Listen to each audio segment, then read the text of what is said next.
Alright, this is going to be my JJK 260 chapter review, so if you're not caught up, spoilers beware. Alright, y'all, this chapter was so good. It's already an all-time JJK chapter, and that's regardless of what happens with this. You know, no matter where the pieces lie come chapter 261 or whatever, 260 in a vacuum was just incredible. I feel like, you know, I feel overindulgent, like I'm greedy, gluttonous, like Gege just fed us too much. We got prime A1 jumping via Todo and Yuji just finally putting it to Sukuna, and like every page was like catharsis. Just seeing them work him over was so satisfying. Also, just the return of Todo in and of itself was just so glorious, right? And that would have been enough.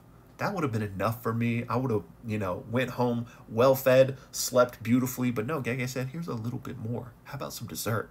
And he gave us this. Again, we don't know what this is going to lead to, but even in and of itself, it was glorious. What a crazy cliffhanger, right? And thank God there is no break week this week. I don't think the community would be able to handle it. Lobotomy Kaisen would reach nuclear levels yet unseen. So thank goodness there's no break this week. So anyways, I'm waxing poetic here. Let's get into it. All right, so let's talk about this last page, specifically really the last panel. But if you didn't see, I did put out a video talking all about this panel and wondering who cast domain expansion here. Might it have been someone other than Sukuna? So check out that video if you're interested. But really for this, we're just going to focus on the final panel. Is this Gojo or is it not Gojo? And what I mean by not Gojo is basically a catch-all for whatever it could be, whether it's a hallucination, whether it's a ghost, whether it's the product of somebody's curse technique. Anything that means it's not literally Gojo coming back, we're calling not Gojo, right?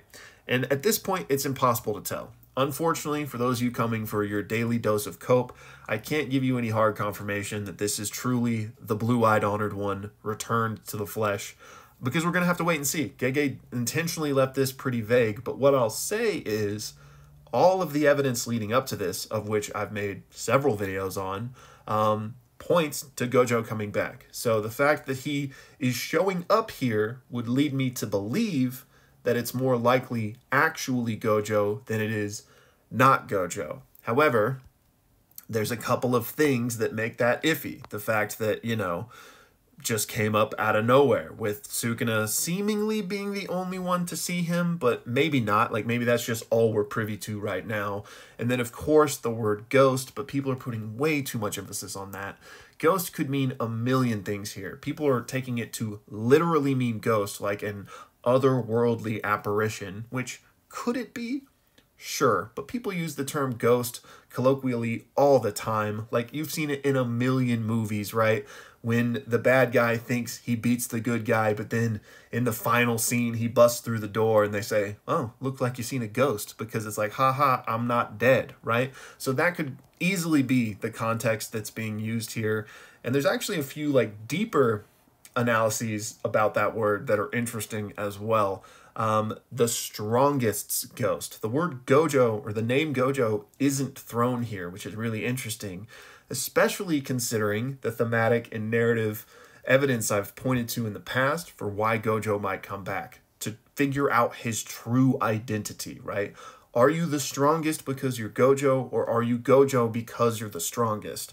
This is the strongest's ghost. The strongest is no longer around.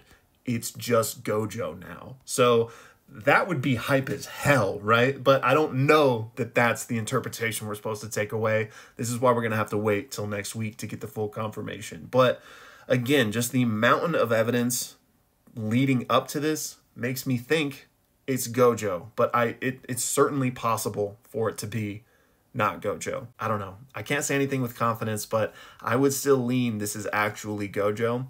Because, okay, here's what I'll say. If this isn't Gojo, then there's no way Gojo is actually coming back, right? Because that would just be such a weird writing tactic. Gege would have been pulling all of the air out of the room for an actual Gojo comeback if he psyched us out with a fake one, right? So that's what's got me nervous, because I'm like, well, this has to be Gojo, because if it wasn't, then like he's definitely not coming back. And then what was with all of that foreshadowing, right? So I'm still not confident enough to say it for sure because we're going to have to see. Gege could do, again, like I said, an infinite number of things here. So we're going to have to let him cook, trust what he's doing, but I'm leaning that it is. Oof, thank you for bearing with me on that unfiltered yap session, y'all. I apologize if that got a little bit rambly. But now, also on this same subject, I've gotten a few questions, so let's take a look at them. And as always, pause to read the whole thing if you want. But first up here from Cappy Hood, he wants to know if, with the ghost of Gojo, could it be that Sukuna sensed him, which would then imply that it's really him because he sensed like Gojo's cursed energy? And that's a good theory for sure, but there's just no way to know. So I unfortunately can't give any confirmation, but it would make sense, right? It's just impossible to say like what drew Sukuna's attention that way. Was it sensing Gojo's cursed energy? Was it that Gojo was the one that said domain expansion? Was it just the arrival of another presence in general in his peripheral vision or something?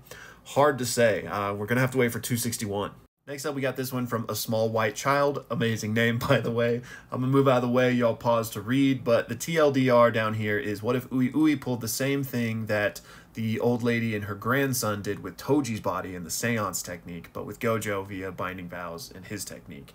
And I don't think it would play out that way. I think Ui Ui definitely had a hand in Gojo's return. I mean, we know that he teleported his body off of the battlefield, right? So he's certainly the MVP in that regard, but I just don't think anything zany going on with the soul swap is what's leading to that final panel, because it is Gojo's body, presumably. So if Ui Ui did have anything to do with it, then I could see something crazy like if Gojo had passed away and Ui Ui teleported somebody else's soul into the body so that they could utilize the Six Eyes and the Limitless, which I've seen people throw that out as well, and I think I have another question that's kind of in that vein. So I think something like that would be more feasible, but I don't think that is what's happening either. So I think his main role was just, you know, collecting the bodies and then getting them back to safety.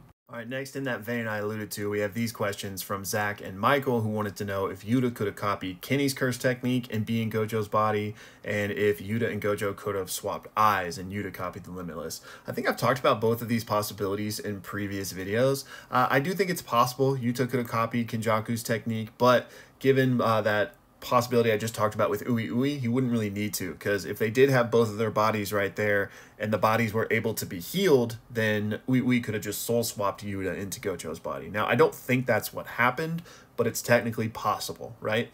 And then could they switch eyes? I don't know. I mean, we haven't seen anything like that in Naruto. We do know that they are distantly related.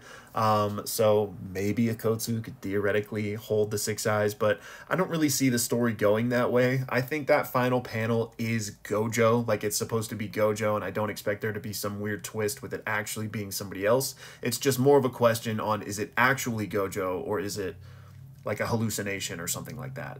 Next up, we got this one from Mikachu, who wanted to know if Gojo's infinity is a narrative device that's representative of his isolation from others, then him coming back, could he potentially have sacrificed that as part of the binding vow? You know, a popular theory is that he sacrificed the Six Eyes or one of the Six Eyes to come back. This is basically saying, what if he sacrificed the Limitless? I think both things are on the table and would make sense. I don't think there has to be a binding vow at play for Gojo to come back, but I do think that would make a lot of sense. And I think there's been more evidence to point to the Six Eye just in terms of artwork and aesthetic, but thematically that would be beautiful. So, you know, I wouldn't say it's off the table. Next up, we got this from Tristan. I'm going to move out of the way. As you guys can see, this is a long one, and this isn't even all of it. I couldn't capture all of it. But essentially what Tristan is saying is, could the Gojo apparition be a product of Yuji's domain expansion? And this is something I touched on in my Who Said Domain Expansion video that I released yesterday. So check that out. I certainly think it's possible, right? It could be Yuji doing that, and that could be why Gojo is there. So that would be crazy, and your interpretation of it is really cool, but you know, we're just gonna have to wait and see. And then finally, I got a question from somebody that didn't want me to show it, so they wanted me to show this instead.